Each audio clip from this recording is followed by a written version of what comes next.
அனைவருக்கும் வணக்கம். இன்று காலை திமுக தலைவர் திரு ஸ்டாலின் அவர்கள் ஒரு அறிக்கை வெளியிட்டிருக்கார். அதாவது 3,70,000 கம்ப்ளைண்ட் வந்திருக்கு. அந்த கம்ப்ளைண்ட் நிறைய பேருக்கு பில்லு அதிகமாக வந்திருக்கு. 3,70,000 கம்ப்ளைண்ட் வந்திருக்கு. அதன் அடிப்படையில் நடவடிக்கை எடுத்துருக்கோம். ஒரு தவறான வாட்ஸ்அப்பில் வந்த ஏதோ தகவலை நம்பி அவர் சொல்லியிருக்கிறாரு. ஸோ இது நிறைய பேர் ஒரு சில சமூக வலைதளங்களில் பில்லு ஹைக்கு நிறைய பேருக்கு அதிகமாக வந்திருக்குன்னு நிறைய இடத்துல வந்தது. அதன் அடிப்படையில் ரொட்டீன் செக்அப் தான் இப்போ நடந்துட்டுருக்கு. இந்த வருஷமும் கடந்த வருஷம் இதே டைமில் எவ்வளோ தூரம் 2 மடங்கு 3 மடங்காக பில்கள் எவ்வளோ பேருக்கு வந்திருக்கு. ஏன்னா சம்மர் சீசனில் எல்லாரும் ஏசி யூஸ் பண்ணுவாங்க, அந்த மாதிரி இருக்கும். 2 மடங்கு 3 மடங்கு எவ்வளோ பில்லு வந்திருக்குன்னு சொல்லி ஒரு அசஸ்மெண்ட் பண்ணதில் கடந்த வருஷம் 11,50,000 பேருக்கு 3 மடங்குக்கு மேலே பில்லு வந்திருக்கு கடந்த வருடம். இந்த வருடம் 9,60,000 பேர்கிட்ட தான் அந்த மாதிரியான ஹைப் வந்திருக்கு. ஸோ ரேஷியோ பார்க்க போன வருஷத்தை விட இந்த வருஷம் கம்மியாக தான், 2 லட்சம் பேருக்கு கம்மியாக தான் 2-3 மடங்கு மேலே வந்திருக்கு. அதுலேயும் ஒரு சில பேருக்கு ரொட்டீன் செக்அப், ஏன்னா அசஸ்மெண்ட் சரியாக இருக்கா என்னன்னு சொல்லுங்க, ரொட்டீன் செக்அப் தான் பண்ணிட்டு இருக்கு. இவ்வளோ கம்ப்ளைண்ட்லாம் எங்கேயும் வரல, ரொட்டீன் செக்அப் வந்துட்டு இருக்கு. யாரெல்லாம் அதை ரைஸ் பண்ணியிருக்காங்களோ அதெல்லாம் பண்ணிட்டு இருக்கோம். அசஸ்மெண்ட் எல்லாம் ஏடி லெவல் ஏஇ லெவலில் ஒரு ரொட்டீன் செக்அப் தான் பண்ணிட்டு இருக்கு. மக்களை குழப்புற விதமாக அந்த அறிக்கையை இன்னைக்கு காலையில் விட்டுருக்காரு. அதாவது அது வரைக்கும் யாரும் பணம் கட்டுறதுக்குலேருந்து விலக்கு வேணும் அப்படிலாம் கேட்டிருக்காரு. அந்த மாதிரி எந்த கம்ப்ளைண்ட் 3,70,000 கம்ப்ளைண்ட்லாம் வரல. இது இங்கே இருக்கிற இபிலேருந்து செய்யப்படுற ரொட்டீன் ஒரு செக்அப் தான். அந்த செக்அப்பில் நேற்று இருந்து அவங்க செக்அப் பண்ணிட்டு இருக்காங்க, ஃபுல்லாக செக்அப் பண்ணிட்டு இருக்காங்க. எவ்வளோ தூரம் என்ன இருக்குது அப்படின்னு ரொட்டீனாக தான் நடந்துட்டு இருக்கு. எங்கெங்கெல்லாம் இது இருக்கோ அதெல்லாம் வேலிடேட் பண்ணுறது ரொட்டீன் செக்அப் தான். ஸோ மக்களை தேவையில்லாமல் திரு ஸ்டாலின் அவர் யாரோ வாட்ஸ்அப்பில் கொடுக்கறத வச்சு தேவையில்லாமல் குழப்ப வேணான்றது தான் சொல்லுங்கள்.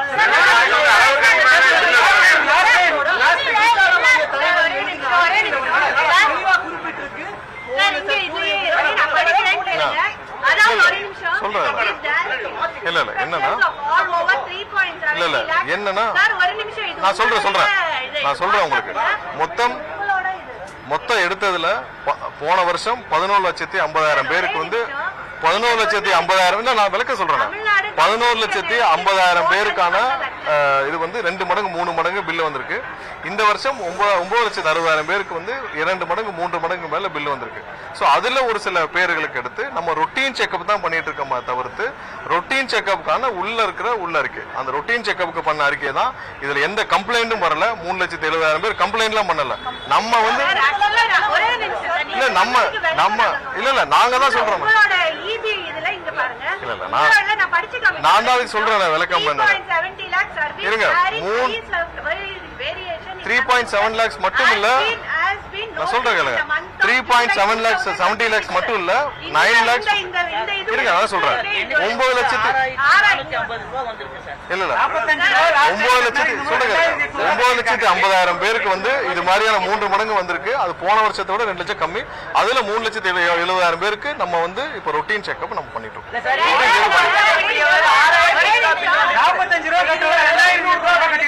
ரொட்டீன் செக்அப் பண்ணிட்டு இருக்கோம். இப்ப இன்னொரு ஒரு வாரத்துல இந்த ஹைப்ல எல்லாத்துக்குமே ரொட்டீன் செக்அப்ல எல்லாருக்கும் திரும்ப அசஸ்மெண்ட் பண்ணி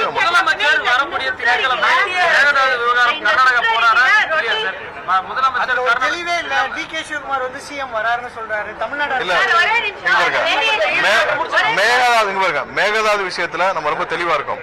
நேற்று கூட அதிமுக தரப்புல தேவையில்லாமல் ஒரு இதை ஒரு ரிட்டர்ன் ஃபைல் பண்ணிருக்காங்க. அதுவும் திரு அக்ரி கிருஷ்ணமூர்த்தி அவர் தெரிஞ்சு ஃபைல் பண்றதா தெரியாம ஃபைல் பண்றதான்னு தெரியல. ஏன்னா சட்டசபையில அவங்க எல்லாம் இருந்தப்பதான் அந்த தீர்மானம் நிறைவேற்றப்பட்டுச்சு. தீர்மானம் நிறைவேற்றப்ப அவங்க எல்லாம் அவங்களுடைய அனைத்து எம்எல்ஏக்களும் அங்கே உட்கார்ந்து அவங்க இருக்கிறப்பதான் அந்த தீர்மானம் நிறைவேற்றப்பட்டுச்சு. தேவையில்லாமல் மக்களை குழப்பும் விதமாக தமிழக மக்களுக்கு எதிராக ஒரு இதை அவங்க ஃபைல் பண்ணியிருக்காங்க உயர்நீதிமன்றத்தில். இன்டர்ஸ்டேட் இஷ்யூல எப்படி இவங்க உயர்நீதிமன்றத்தில் ஃபைல் பண்ண முடியும்னு தெரியல. அது இதுல சட்டசபையில் நிறைவேற்றப்பட்ட ஒரு தீர்மானத்திற்கு அவங்களும் சேர்ந்து ஒருமனதாக நிறைவேற்றப்பட்ட ஒரு தீர்மானத்திற்கு இப்ப போயிட்டு இவ்வளவு நாள் கழிச்சு போய் உயர்நீதிமன்றத்தில் வழக்கு தொடுத்திருக்காங்க. அது என்ன இன்ட்ரெஸ்ட் தெரியல. தமிழக மக்களுக்கு எதிராக பண்ணணும்னு நினைச்சு அதிமுக பண்றாங்களா என்னன்னு தெரியல. இந்த விவகாரத்தில் கண்டிப்பாக முதல்வர் அனைத்து தரப்பு மக்களையும் ஆலோசிச்சுட்டு வராங்க. கண்டிப்பா விரைவில் இதற்கான முடிவுகள் என்னென்ன, லீகல் ஸ்டாண்ட்ல என்ன பண்ண போறோம், மற்ற விஷயங்கள் என்ன பண்ண போறோம் தெரியும். இது 2 மாநில பிரச்சனைக்கு நம்ம உச்சநீதிமன்றம் மூலமாக தீர்வு. ஏற்கனவே நமக்கு ட்ரிபுனல் நமக்கு இருந்தது. அது பழைய தீர்ப்போட அது ட்ரிபுனல் கான்ஸ்டிடியூஷன் இல்ல. திரும்ப ட்ரிபுனல் இருந்தால் ஒரு தீர்வு கிடைக்கும். நமக்கு உச்சநீதிமன்றத்தை அணுக முடியும். ஒன்றிய அரசு தான் இதுக்கு தீர்வு கொடுக்க முடியும். அது இல்லாமல் மற்றபடி நம்ம சுமூகமா என்ன பண்ணலாம் சொல்லி அனைத்து தரப்பு விஷயத்தையும் முதல்வர் ஆலோசித்து வர்றார். என்ன முடிவில் எடுக்கப்படும் விரைவாக இருக்கு. சம்பந்தமாக முதல்வர் வந்து இதற்கு முன்னால் என்னென்ன முயற்சிகள் எடுக்கப்பட்டது, என்னென்ன முயற்சிகள்ல சுமூகமான உறவுகள் முடிவுகள் எடுக்கப்பட்டது, இது எல்லாத்தையும் ஆராய்ந்து விரைவாக முதல்வர் வந்து இதுக்கான என்ன முடிவுகளும் அறிவிப்பார்.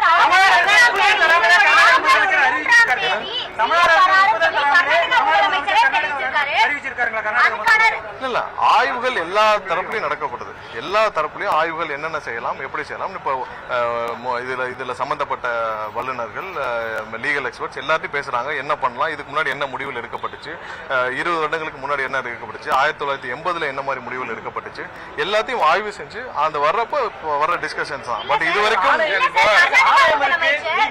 காவிரி மேலாண்மை வந்து தண்ணி திறந்து சொல்லி திறந்துறாங்களா இல்லையா? நீங்க ஆணையத்திலிருந்து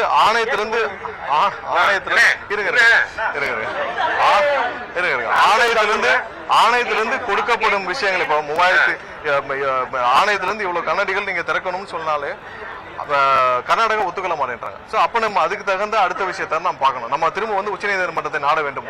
ஒரு வகையில் லீகல்ல நமக்கு வந்து உச்சநீதிமன்றம் மூலமாக நமக்கு வந்து தேவையான நீரை பெற வேண்டும். அடுத்து இதை சரியாக முறையாக செய்து கொடுக்க ஒன்றிய அரசு செய்ய வேண்டும். அவங்களுடைய ஒன்றிய அரசுடைய அமைச்சரை வந்து தவறாக தமிழக மக்களுக்கு எதிராக பேசிட்டு வர்றார்.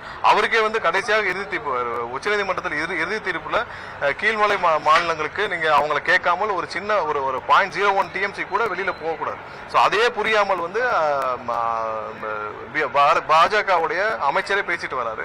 அவரே தமிழக மக்களுக்கு எதிராக பேசிட்டு, அதை கூட கண்டிக்கிறதுக்கு இங்க யாருக்குமே உரிமை இல்லை. யாருமே வந்து இங்க இருக்க எதிர்கட்சிகளை யாரும் வந்து அதை கூட கண்டிக்க மாட்டேங்கிறாங்க. இங்க இருக்க பாரதிய ஜனதா கட்சியும் கண்டிக்க மாட்டேங்குது, வேற யாரும் கண்டிக்க மாட்டேங்கிறாங்க.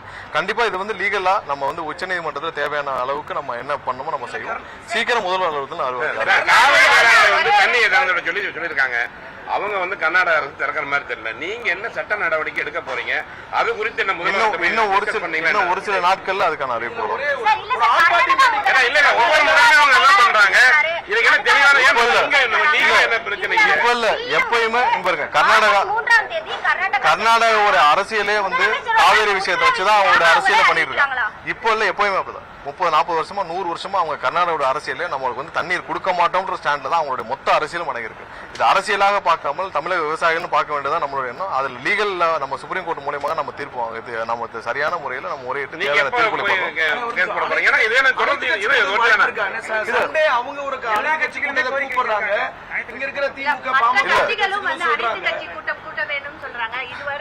எல்லாருக்கும் ஒரே நிமிஷம்.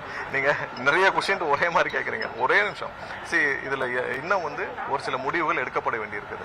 முதல்வர் தரப்புல இருந்து இன்னும் 1 வாரத்துக்குள்ள தேவையான முடிவுகள் அனௌன்ஸ் பண்ணப்படும். இதுல என்னென்ன ஆப்ஷன் இருக்குன்னு நீங்க எல்லாம் புரிஞ்சுக்கணும். ஒண்ணு நம்ம சுப்ரீம் கோர்ட் மூலமாக, அடுத்து நம்ம வந்து ட்ரிபியூனல்ல நம்ம கொண்டு வரது மூலமாக ஒரு அடுத்த ஆப்ஷன், இன்னொன்னு இன்டர்ஸ்டேட்ல நம்ம எப்படி பேசி வாங்குறோம். இது 3 ஆப்ஷன். அடுத்தது என்ன செய்யணும், அடுத்து அது இல்லாமல் ஒன்றிய அரசுக்கு அழுத்தம் கொடுக்கிறது. இது 4 தான் நமக்கு இருக்கிற ஆப்ஷன். இதுல என்ன செய்யணுமோ கண்டிப்பாக முதல்வர்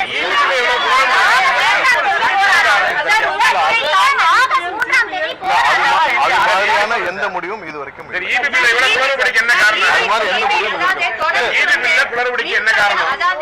ஒண்ணு இல்ல ஒரே நிமிஷம். இபி பில் விஷயமாக ரீஅசஸ்மெண்ட் முழுமையாக நடந்துட்டு வருது. ஒவ்வொரு நாளும் இப்ப நம்ம சொன்ன அந்த 3,70,000 வந்து நம்மளா எடுத்துதான் நம்ம ரீஅசஸ் பண்ணிட்டு இருக்கோம். இபியா வந்து மின்சார வாரியமாக நம்மளாவே எடுத்துதான் அந்த அசஸ்மெண்ட் பண்ணிட்டு இருக்கோம். விரைவாக இது முடிஞ்ச பிறகு ஒவ்வொரு நாளும் எவ்வளவு தூரம் அவர் சொன்ன விஷயம்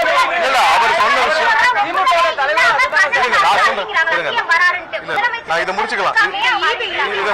அதாவது என்னன்னா, எதிர்கட்சி தலைவர் திரு ஸ்டாலின் அவர்கள் சொன்னது என்னன்னா, 3,70,000 கம்ப்ளைண்ட் வந்திருக்கிறார். அவ்வளவு கம்ப்ளைண்ட் வரல, நம்மளால தான் அசஸ்மெண்ட் பண்ணிட்டு இருக்கோம். அசஸ்மெண்ட் பண்ணி முடிச்ச பிறகு கண்டிப்பாக அது ஒவ்வொரு நாளும் அதுக்கான எவ்வளவு நம்ம பண்ணிருக்கோம், எவ்வளவு எரர் இருக்கு நம்ம வந்து வெளியே போறோம்.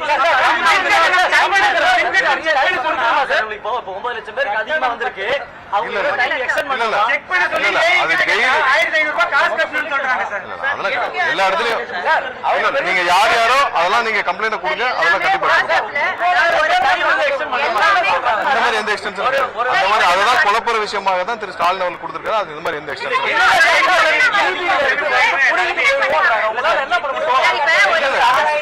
எங்க சக செய்தியாளர் கட்டணம் அதிகமா வந்திருக்கு.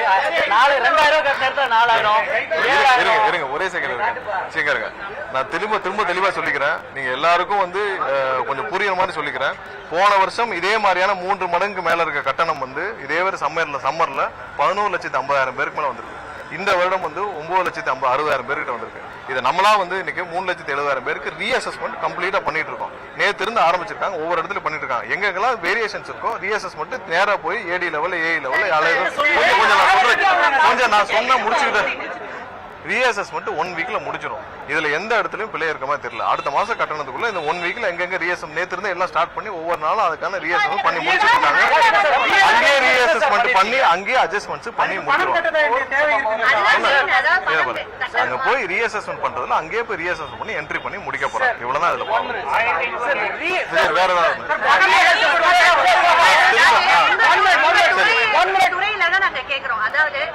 இப்ப நான் சொன்னதுல எல்லாருக்கும் புரிஞ்சதுல சரி ஓகே.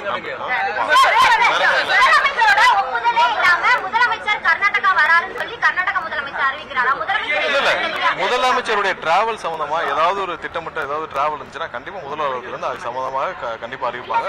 இதுவரை அது மாதிரி ஏதாவது டிராவல் இருந்தால் விரைவாக அறிவிக்கப்படும்.